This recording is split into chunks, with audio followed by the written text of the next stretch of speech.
Et si on te disait que seulement 1 heure par jour pouvait complètement transformer ta vie? Pas une semaine de retraite spirituelle. Pas 10 ans d'efforts acharnés. Juste 1 heure. Chaque jour. On ne parle pas de magie, ni de destin, ni de chance tombée du ciel. On parle de ce que tu choisis de faire de tes 60 prochaines minutes. C'est là que tout commence. On vit dans un monde où tout va trop vite. Mais ce que les gens ne voient pas, c'est que les vraies transformations ne viennent pas des gros coups d'éclat. Elles viennent des petits choix répétés. Et cette heure quotidienne, c'est la base. Elle agit comme une fondation. Si elle est solide, tout le reste tient debout. Tu penses que c'est exagéré? James Clear, dans son livre Atomic Habits, explique que s'améliorer de seulement 1% chaque jour crée des résultats gigantesques au bout d'1 an. Et ces 1%, tu peux les semer en 60 minutes. Chaque jour. On ne te promet pas une vie parfaite. Mais on te promet que si tu donnes 1 heure par jour à ce qui compte vraiment, tu ne reconnaîtras plus ta vie dans quelques mois. Que ce soit ton corps, ton mental, ta carrière ou tes relations, tout peut changer, avec une seule heure bien utilisée. Alors si tu veux comprendre comment cette heure peut devenir ton arme secrète, reste avec nous jusqu'au bout. Et surtout, pense à liker la vidéo, t'abonner à la chaîne Sens Motivation, et nous dire en commentaire, quelle serait ta première action si tu prenais 1 heure rien que pour toi aujourd'hui. C'est parti. Maintenant, on entre dans le concret. Gagne la première heure chaque journée commence de la même façon, par une première heure.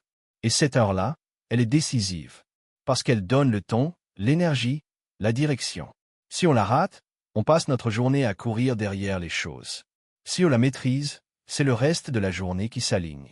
Le problème, c'est que beaucoup se lèvent déjà en mode urgence. Téléphone à la main, mais, notification, réseau. Et dès les premières minutes, l'esprit est pris d'assaut. Pas de calme, pas de clarté. Juste de la réaction. Pas de direction. Juste de la dispersion. Ce qu'on te propose, ce n'est pas un miracle. C'est une stratégie. Une décision. Celle de reprendre la première heure pour toi, avant que le monde ne vienne te l'arracher. Et cette heure-là peut tout changer. Hal Elrod, dans The Miracle Morning, raconte comment sa vie a basculé le jour où il a décidé de consacrer sa première heure à lui-même. Lecture, silence, gratitude, visualisation, sport léger. Il ne s'est pas contenté de se lever tôt. Il a donné un sens à ce moment. Et le plus incroyable, il n'était pas du matin, comme beaucoup d'entre nous. Mais il a compris une chose essentielle, la discipline l'emporte sur les émotions. On ne se lève pas tôt parce qu'on en a envie. On se lève parce qu'on a un objectif, une vision, une vie qu'on veut construire. Il y a une différence entre dormir et fuir sa journée. Prenons un exemple concret. Imagine que tu passes ta première heure à lire 10 pages d'un bon livre, à écrire 3 choses pour lesquelles tu es reconnaissant, à faire quelques étirements ou même 10 minutes de marche. Ajoute à ça un grand verre d'eau, un moment de silence et tu as 1 heure qui nourrit ton esprit, ton corps et ton mental. Rien que ça. Maintenant compare avec se lever à la dernière minute, regarder les réseaux, traîner au lit, stresser pour la journée. Laquelle des 2 versions te donne le plus de pouvoir? Laquelle construit la vie que tu veux? James Clear le dit très bien dans Atomic Habits. Chaque action que tu poses est un vote pour la personne que tu veux devenir. Et ce vote-là, tu peux le poser dès le réveil. Dès la première minute. Et oui, même si tu penses ne pas être du matin, tu peux y arriver. Pas en forçant, mais en priorisant. Ce n'est pas une question de nature, c'est une question de décision. Et chaque fois que tu choisis cette heure pour toi, tu reprends un peu plus le contrôle de ta vie. Alors pose-toi cette question. Demain matin, est-ce que je vais me réveiller comme un consommateur passif ou comme un bâtisseur conscient? Parce que cette première heure, c'est une fondation. Si elle est solide, tu peux tout construire dessus. On avance. Prochaine étape, comment protéger cette heure comme un trésor? Protège cette heure comme un trésor maintenant que tu as compris la puissance de cette première heure. Il y a une vérité qu'on doit affronter. Ce temps, tout le monde veut te le voler. Ce n'est pas toujours volontaire. Mais les voleurs sont partout. Notifications, appels, messages, petites tâches inutiles, sollicitations déguisées. Et souvent, ce sont des gens qu'on aime. Des proches, des collègues, des amis. Mais à force de dire oui à tout le monde, on finit par se dire non à soi-même. Tu ne laisserais jamais un inconnu piocher dans ton compte bancaire chaque matin. Alors pourquoi laisser ton énergie, ton attention et ta clarté mentale à la merci du moindre bip de ton téléphone? Cal Newport, auteur de Deep Work, parle de ça comme du bruit mental constant qui empêche toute concentration profonde. Et cette première heure est justement l'un des rares moments où ce bruit peut être réduit à néant à condition qu'on l'interdise. Ce qu'on te propose, c'est simple, considère cette heure comme un coffre-fort. Tu la verrouilles. Tu y entres seul. Tu y fais ce qui compte. Et tu ne laisses personne y pénétrer. Commence par les basiques, mode avion sur le téléphone. Aucun réseau social avant 8 heures ou après 7 heures sacrées. Pas de mais, pas de juste un petit coup d'œil. Rien. Tu informes ton entourage, entre telle heure et telle heure, je ne suis pas disponible. Et tu tiens parole. Tu dois dresser une barrière mentale aussi solide que celle qu'on mettrait autour d'un rêve. Parce que c'en est un. C'est ton rêve à toi. Et si tu ne le protèges pas, personne ne le fera à ta place. Stephen Covey, dans les 7 habitudes de ceux qui réalisent tout ce qu'ils entreprennent, parle de la différence entre l'urgent et l'important. Le piège, c'est que l'urgent arrive toujours masqué. Un message qui clignote, un appel qui sonne, une tâche rapide soi-disant vitale. Mais l'important, lui, est souvent silencieux. Lire un bon livre, prendre soin de son corps, travailler sur une idée. Ça ne crie pas, ça attend. Et à force de l'ignorer, il s'éteint. Donc notre travail, c'est ça, créer un sanctuaire.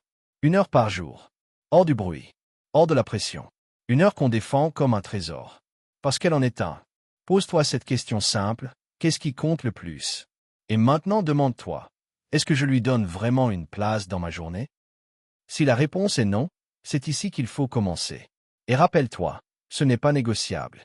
Cette heure est à toi. Elle est là pour construire, pas pour réagir. Elle est là pour élever, pas pour épuiser.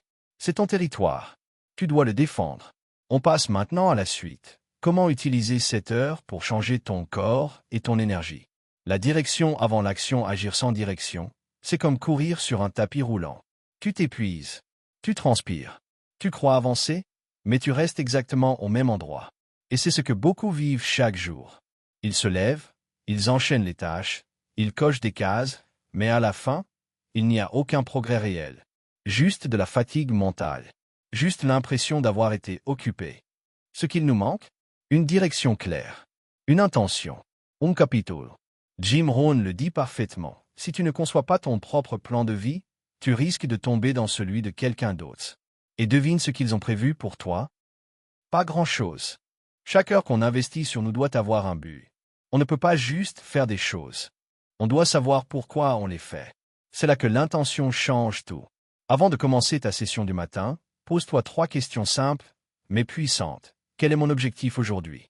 Est-ce que je veux améliorer ma santé? Avancer sur un projet? Apprendre une compétence? C'est la boussole. Quelle compétence je développe? Parce qu'il ne suffit pas d'agir, il faut se construire. Si tu écris, tu développes ta clarté d'expression. Si tu lis, tu développes ton jugement. Si tu médites, tu développes ta discipline mentale. Pourquoi est-ce important pour moi? Cette question, c'est ton moteur. C'est ce qui fait que tu tiens même quand t'as pas envie. Quand tu sais pourquoi tu fais quelque chose, tu ne lâches pas au premier obstacle. Robin Sharma, auteur de Le Club des 5 heures du matin, insiste là-dessus. Il dit que chaque matin est une chance de poser une intention consciente. Ceux qui réussissent ne sont pas ceux qui en font le plus, mais ceux qui font le bon geste au bon moment, pour la bonne raison. Prenons un exemple simple. Tu te lèves tôt, tu ouvres ton carnet, et tu écris 10 lignes sur ton objectif de la semaine. Tu ne le fais pas parce que ça a l'air bien. Tu le fais parce que tu veux reprogrammer ton focus. Tu veux aligner ton énergie. Et chaque ligne te rappelle pourquoi tu t'es levé. C'est ça, la direction. Elle rend chaque geste plus fort. Elle évite qu'on se disperse. Elle transforme une simple action en investissement personnel. Alors avant d'agir, arrête-toi quelques secondes. Respire. Et pose-toi ces 3 questions. Tous les matins. C'est simple, mais c'est ce qui fait la différence entre être occupé et avancer vraiment. Et maintenant que tu sais où tu vas, on va voir comment faire de cette heure un rituel durable qu'on ne lâche pas au bout de 3 jours. 1 heure d'apprentissage par jour. Si on te disait que tu pouvais te transformer complètement rien qu'en consacrant 1 heure par jour à apprendre, tu y croirais? Et pourtant, c'est une réalité. 1 heure par jour, tous les jours, ça fait plus de 300 heures par an. Et 300 heures bien utilisées, ça change tout. La majorité des gens s'arrêtent à l'éducation formelle. L'école, les diplômes, les formations classiques. Une fois qu'ils ont fini leurs études, ils arrêtent aussi d'apprendre. Et c'est là que le fossé se creuse. Jim Rohn disait, l'éducation formelle vous fera gagner votre vie, mais l'auto-éducation vous fera faire une fortune. Ce n'est pas une question de diplôme. C'est une question de discipline, de curiosité, de choix. 1 heure d'apprentissage par jour, c'est le meilleur investissement qu'on puisse faire. Pas pour être intelligent, mais pour devenir meilleur, plus pertinent, plus solide. Et attention, apprendre ne veut pas dire tout lire, tout écouter, tout absorber. Il faut choisir ses contenus à l'avance, comme on choisirait des aliments sains. C'est une sélection consciente. Si tu veux améliorer ta communication, tu lis un livre de fond comme Réfléchissez et devenez riche de Napoléon Hill, où il t'explique comment la pensée structurée et l'autodiscipline mentale créent des leaders. Si tu veux te lancer dans l'entrepreneuriat, tu écoutes un podcast sérieux, pas des vidéos TikTok à la va-vite. L'idée, c'est de bâtir une bibliothèque mentale. Tu remplis ton esprit de bonnes idées, de stratégies, de principes qui t'aident à naviguer dans ta vie. Et à chaque heure investie, tu deviens un peu plus lucide, un peu plus fort, un peu plus rare. Warren Buffett lit entre 5 et 6 heures par jour. Il dit que la connaissance s'accumule comme des intérêts composés. Ce que tu lis aujourd'hui peut sembler petit. Mais dans 1 an, 2 ans, 5 ans, tu verras la différence entre celui qui apprend et celui qui stagne. 1 heure par jour, c'est ça que ça crée. Un avantage invisible. Silencieux. Mais immense. Tu entres dans une pièce, tu parles, tu décides, tu construis. Et tout le monde sent que tu as quelque chose en plus. Pas parce que tu es meilleur, mais parce que tu as nourri ton esprit. Jour après jour. 1 heure à la fois. On termine avec le point essentiel, comment rendre cette heure non négociable. Conclusion, cette heure n'est pas un luxe. C'est une nécessité. Dans un monde qui nous pousse à aller plus vite, plus fort, plus loin, cette heure est un retour à l'essentiel. Une respiration, une fondation. Et si tu veux bâtir une vie qui a du sens, qui te ressemble, qui t'élève, commence par là.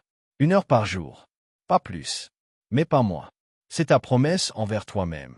Ton rendez-vous avec ta propre transformation. Et si tu veux qu'on t'aide à tenir cette promesse, abonne-toi à cette chaîne, active la cloche et partage cette vidéo à quelqu'un qui a besoin de reprendre le pouvoir sur sa vie. Ensemble, on va loin. 1 heure à la fois.